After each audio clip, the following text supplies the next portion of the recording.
तो मैं रजनीश आप सभी के आरके हिंद एजुकेशन चैनल में हार्दिक स्वागत अभिनंदन करते हैं। इसी के साथ दोस्तों वेरी गुड मॉर्निंग दोस्तों। देखिए जो है कि दोस्तों आज जो है कि हम बात करेंगे जो है कि आपको अच्छी तरीके से बताए थे किसके बारे में, आपको अच्छी तरीके से जो है कि बोर्ड पर अच्छी तरीके से आपको समझा दिया गया था कैसे कैसे क्या होता है। आज जो है कि आपको पीडीएफ के माध्यम से आपको बताएंगे कि संज्ञा नाउन क्या होता है, आपको एक अच्छी तरीके से बताएंगे। ठीक है दोस्तों, देखिए आज किसके बारे में पढ़ेंगे, संज्ञा के बारे में पढ़ेंगे।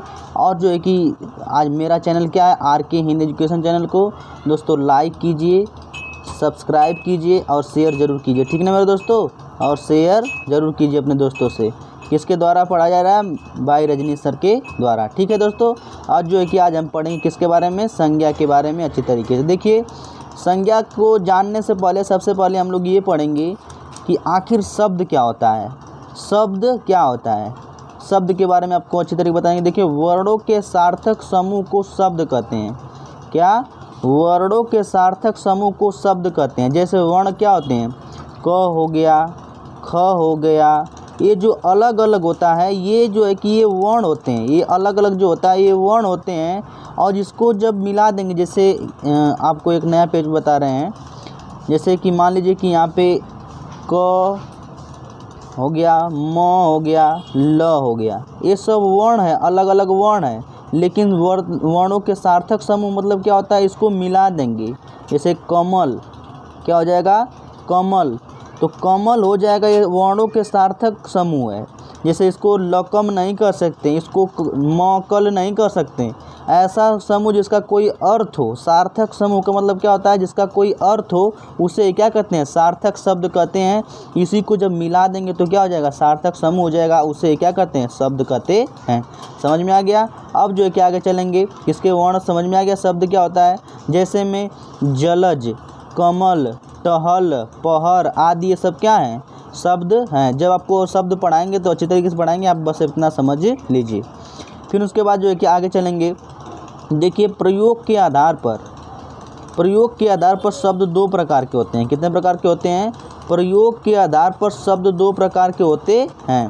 पहला होता है विकारी शब्द, दूसरा होता है अविकारी शब्द। पहला क्या होता है, विकारी शब्द, दूसरा होता है अविकारी शब्द। ठीक है, फिर उसके बाद जो है कि आगे चलेंगे। और देखिए प्रयोग के आधार पर इसको लिख भी दिए यहाँ पे अच्छी तरीके से लिखे। प्रयोग के आधार पर शब्द कितने प्रकार के होते हैं, दो प्रकार के होते हैं। ठीक ना मेरे दोस्तों, आगे चलते हैं और जो है कि अब आपको बताएंगे आगे। देखिए विकारी शब्द क्या होता है, इसको समझिए कि आखिर विकारी शब्द क्या होता है।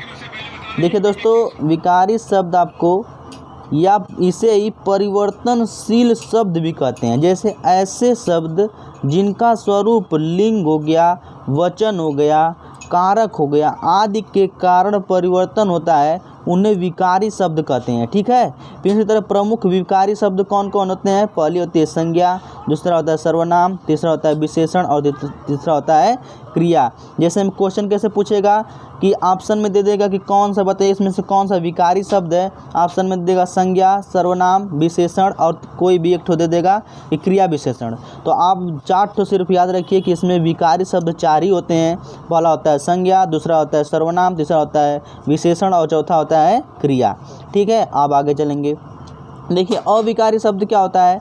अविकारी शब्द आपके सामने ये होता है कि ऐसे शब्द जिनके स्वरूप लिंग, वचन, कारक आदि में परिवर्तन के कारण कोई बदलाव न आए, उन्हें अविकारी शब्द होता है। अविकारी के एग्जाम्पल सिर्फ और सिर्फ एक ही होता है, वो क्या होता है, अव्यय। आपको अव्यय एक चैप्टर है, उसको अच्छी तरीके से बताएंगे। बस आप लोग ये जान लीजिए कि अविकारी क्या होता है, सिर्फ और सिर्फ अव्यय होता है। ठीक है, आगे चलेंगे और आपको बताएंगे संज्ञा आखिर आ गई, आखिर संज्ञा आ ही गई। संज्ञा क्या होती है, देखिए संज्ञा किसे कहते हैं, किसी भी व्यक्ति, वस्तु, स्थान या भाव के नाम को ही संज्ञा कहते हैं। आपको बता दिए थे, क्या बता दिए थे कि संज्ञा को ही नाम कहते हैं। संज्ञा को ही क्या कहते हैं, नाम कहते हैं। इस विश्व में, इस ब्रह्मांड में कोई भी चीज़ हो, कोई भी एक छोटा से छोटा कण भी हो, वो संज्ञा, जिसका कोई ना कोई नाम हो उस क्या है, सब का सब क्या है, संज्ञा है।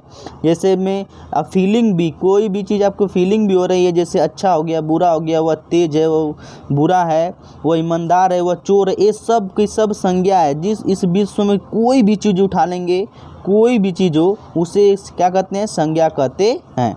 ठीक है, नाम को ही संज्ञा कहते हैं। ठीक, आगे चलेंगे और आपको बताएंगे। ठीक है, अब आपकी परिभाषा समझ में आ गया। अब आगे चलेंगे नेक्स्ट पे।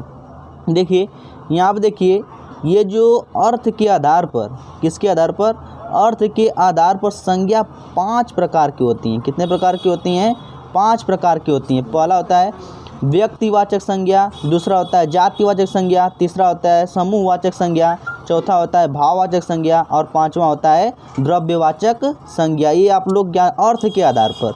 अभी पूछ देगा कामता प्रसाद गुरु के अनुसार कितने प्रकार की संज्ञा होती हैं, तो क्या बताएंगे, व्यक्तिवाचक संज्ञा, जातिवाचक संज्ञा और समूहवाचक। ये 3 जो हैं, 3 इस कामता प्रसाद गुरु के अनुसार है। यदि पूछ देगा कि कुल संज्ञाएं कितनी होती है तो 5 बताएंगे। कामता प्रसाद गुरु के अनुसार बताएंगे तो कितने बताएंगे, 3 बताएंगे। ठीक है, ऐसे ही क्वेश्चन पूछता है और आपको अच्छी तरीके से बोर्ड पे अच्छी तरीके से समझा दिए थे।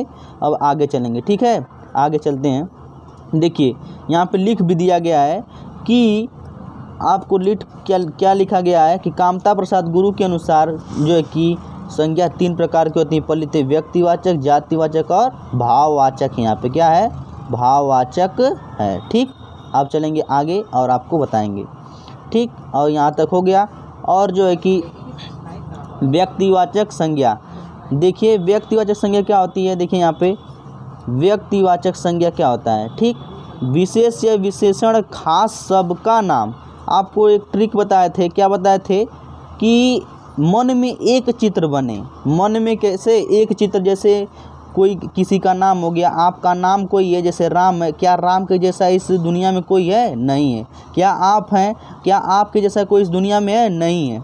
इसी तरह जैसे कि मन में एक चित्र बने, उसे क्या कहते हैं, संज्ञा। जैसे पर्वत, इंडिज पर्वत, ये किसी न किसी पर्वत का नाम ले लिया गया है। इसी तरह सतपुड़ा नाम, सिर्फ और सिर्फ पर्वत पूछता तो जातिवाचक हो जाता, और सिर्फ किसी पर्वत का नाम ले लिया इसलिए, जैसे कि सतपुड़ा पर्वत, हिमालय पर्वत, ये सब किसी न किसी का नाम ले लिया इसलिए वो व्यक्तिवाचक संज्ञा हो जाएगी। जैसे में एक चित्र कैसे बनेगा, जैसे हिमालय, हिमालय हो गया, क्या हिमालय जैसा कोई दूसरा हिमालय हो सकता है, नहीं हो सकता है। इसलिए वह मन में एक चित्र बना, इसलिए वो क्या जाएगा, व्यक्तिवाचक संज्ञा जाएगी। इसी तरह लाल सागर, इसी तरह दैनिक जागरण, इसी तरह होली हो गया, मेरठ हो गया, क्या होली जैसा कोई दूसरा होली होता है, नहीं होता है। पानीपत का तृतीय युद्ध जैसा हुआ था वैसा हुआ नहीं। अमेरिका हो गया, राम हो गया। इस तरह जो मन में एक ही बात याद रखिएगा, मन में एक चित्र बने उसे क्या कहते हैं। जैसे आम हो गया, क्या आम, कौन सा आम, आम तो कई प्रकार के आम होते हैं, एक चित्र नहीं बना इसलिए वो व्यक्तिवाचक संज्ञा नहीं होगा। ठीक है, और जब बहुत सारे चित्र बने उसे जातिवाचक संज्ञा कहते हैं। देखिए आगे चलेंगे, आप कुछ किसके बारे में चलेंगे, जातिवाचक संज्ञा के बारे में चलेंगे। ठीक, देखिए यहाँ पे जातिवाचक संज्ञा क्या होती है। ऐसे शब्द जिनमें एक जाति के सभी प्राणी या वस्तु की पहचान होती है या एक ही जाति संबंध रखने वाले वस्तुओं की पहचान बोध कराते हैं, उन्हें जातिवाचक संज्ञा कहते हैं। जैसे वकील, अरे भैया कौन, जब मन में बहुत सारे चित्र बने उसे क्या कहते हैं, जातिवाचक संज्ञा कहते हैं। जैसे वकील हो गया, अब वकील कौन सा वकील, हाई कोर्ट का वकील कि डिस्ट्रिक्ट कोर्ट का वकील, सुप्रीम कोर्ट का वकील, कौन सा वकील। मन में बहुत सारे चित्र बने इसलिए वो जातिवाचक संज्ञा में जाएगी। इसी तरह सैनिक, कौन सा सैनिक। इसी तरह कुम्हार, किसी कुम्हार का नाम नहीं लिया है, कौन सा कुम्हार। इसी तरह शिक्षक, कौन सा शिक्षक। इसी तरह भाई, कौन सा भाई, भाई तो बहुत होते हैं, बहन भी होती है। अफसर, कौन सा अफसर, डीएम, एसपी, बहुत सारे चित्र बन रहे हैं। पुस्तक, कौन सी पुस्तक। तो मन में बहुत सारे जहाँ चित्र बने वहाँ पे जातिवाचक संज्ञा लगाएंगे। ठीक है, समझ में आ गया। अब आपको अच्छी तरीके से बोर्ड पे बता दिए हैं, उसको देख लीजिएगा, ये बस सिर्फ पीडीएफ के माध्यम से आपको समझा रहे हैं। ठीक, आगे चलेंगे। समूहवाचक संज्ञा क्या होती है। समूहवाचक संज्ञा यह होती है ऐसे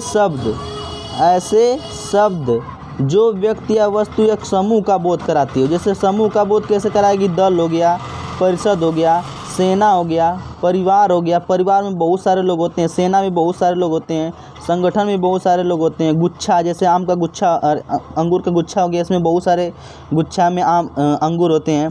समूह का बोध जहाँ भी कराएगा वहाँ पे समूहवाचक संज्ञा हो जाएगी। ठीक है, इसी तरह आगे चलेंगे। और देखिए द्रव्यवाचक संज्ञा क्या होती है।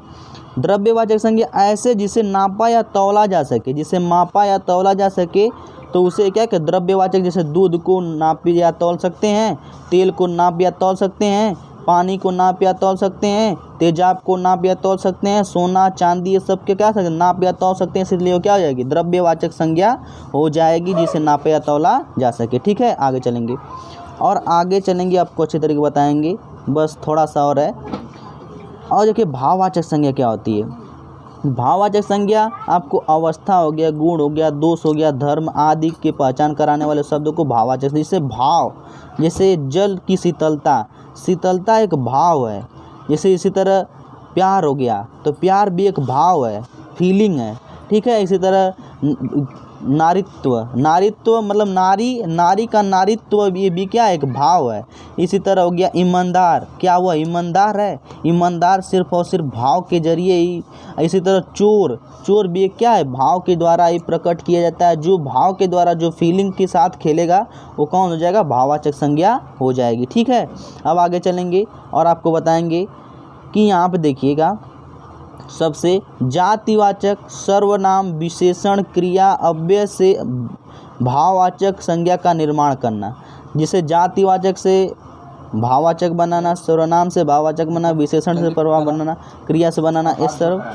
फिर इसी तरह देखिए जातिवाचक संज्ञा से भाववाचक संज्ञा का निर्माण। जैसे जातिवाचक संज्ञा से भाववाचक में कैसे निर्माण करेंगे इसको देखेंगे। जैसे नारी का क्या हो जाएगा नारीत्व, भाववाचक क्या हो जाएगा नारीत्व। जाति क्या हो जाएगी जातिवाचक संज्ञा में नारी है, कौन सी नारी, बहुत सारी नारी होती हैं। इसी तरह उसका भाववाचक क्या बन जाएगा नारीत्व बन जाएगा। स्त्री का क्या हो जाएगा स्त्रीत्व बन जाएगा। पुरुष का क्या हो जाएगा पुरुषत्व बन जाएगा।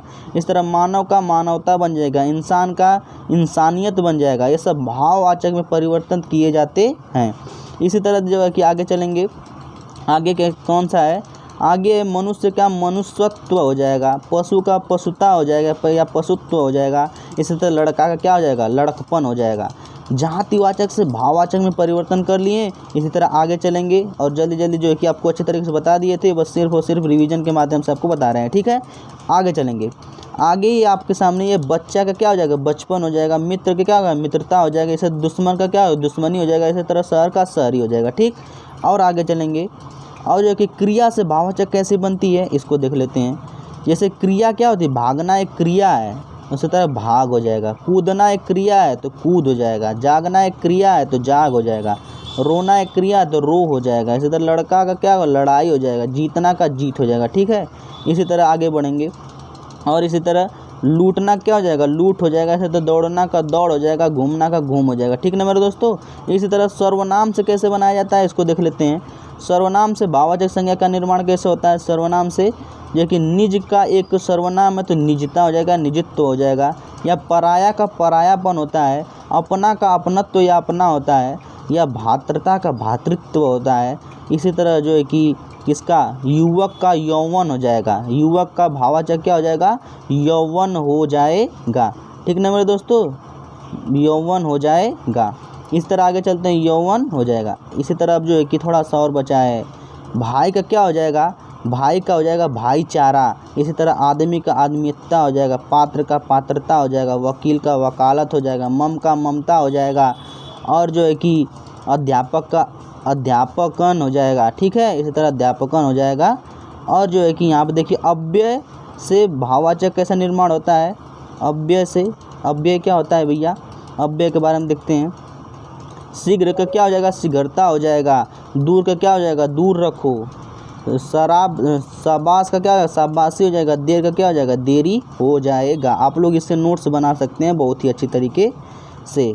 अब जो है कि देखेंगे बहुत ही इम्पोर्टेंट चीज़ क्या देखेंगे, जातिवाचक या जातिवाचक का व्यक्तिवाचक की तरह प्रयोग होना। कैसे प्रयोग होता है, जैसे गोस्वामी जी अवधि के श्रेष्ठ कवि थे। क्या थे अवधि के श्रेष्ठ कवि थे। तो यहाँ पे आपको ये ध्यान देना है कि उपर्युक्त वाक्य में गोस्वामी जाति का बोध प्रयोग तुलसीदास जी के लिए किया गया है। गोस्वामी तुलसीदास जो कि एक जातिवाचक नाम है। आपको अच्छी तरीके से बोर्ड के माध्यम समझा दिए थे, इसको भी आप समझ लीजिए। ठीक, फिर इसी तरह पंथ प्रमुख छायावादी कवि थे। पंथ प्रमुख छायावादी, उपयुक्त वाक्य में पंथ का सुमित्रानंद पंथ अर्थात जातिवाचक संज्ञा या नाम की तरह प्रयोग हुआ है। नाम के आगे प्रयोग हुआ है, न कि पंथ एक व्यक्तिवाचक संज्ञा के रूप में प्रयोग हुआ है यहाँ पे। ठीक है, इसी तरह आगे चलेंगे और आगे है व्यक्तिवाचक शब्द का जातिवाचक की तरह प्रयोग होना। व्यक्तिवाचक शब्द को जातिवाचक की तरह प्रयोग होना। जैसे जिन्ना कलयुग का जयचंद था, जिन्ना कलयुग का जयचंद्र था, तो उपयुक्त वाक्य में जिन्ना का जयचंद, जयचंद्र मतलब देशद्रोही, जयचंद्र में क्या होता है देशद्रोही की तरह प्रयोग किया जाता है, किया जा रहा है। तो इसीलिए यहाँ पे क्या हो जाएगा जगदीश चंद्र, क्या जगदीश चंद्र बसु भारत के न्यूटन थे। तो उपयुक्त वाक्य में न्यूटन को बुद्धिमत्ता व्यक्तियों की जाति की तरह प्रयोग हुआ है, बुद्धिमत्ता की जाति की तरह प्रयोग हुआ है यहाँ पे, ठीक है। इसी तरह यहाँ पे देखेंगे समुद्रगुप्त भारत का नेपोलियन था। समुद्रगुप्त क्या था भारत का नेपोलियन था। उपयुक्त वाक्य में नेपोलियन का प्रयोग जातिवाचक की तरह हुआ है, ठीक। यहाँ आप देखेंगे फिर और आखिरी पेज आपको यही रहा, यही आपको जो है कि विशिष्ट की तरह जो कि प्रयोग हुआ है। और इसी तरह संज्ञा क्या हो गई मेरे दोस्तों समाप्त हो गई। संज्ञा क्या हो गई, संज्ञा जो है कि समाप्त हो गया। दोनों तरह से समाप्त कर दिया, आपको बोर्ड पर भी अच्छी तरीके से समझा दिए हैं जो कि 2 घंटे लगा है, और जो है कि इस पर भी आपको तरीके से आपको PDF के माध्यम से भी अच्छी तरीके से समझा दिए। इसी तरह आपका सर्वनाम विशेषण क्रिया हर चीज़ का PDF कराएंगे। अब संज्ञा का क्या रह गया है, अब संज्ञा का रह गया है आपका प्रैक्टिस, क्या रह गया है प्रैक्टिस।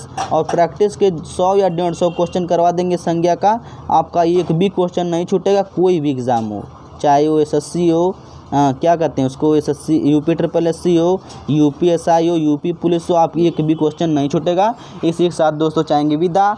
जय हिंद, जय भारत दोस्तों, जय हिंद।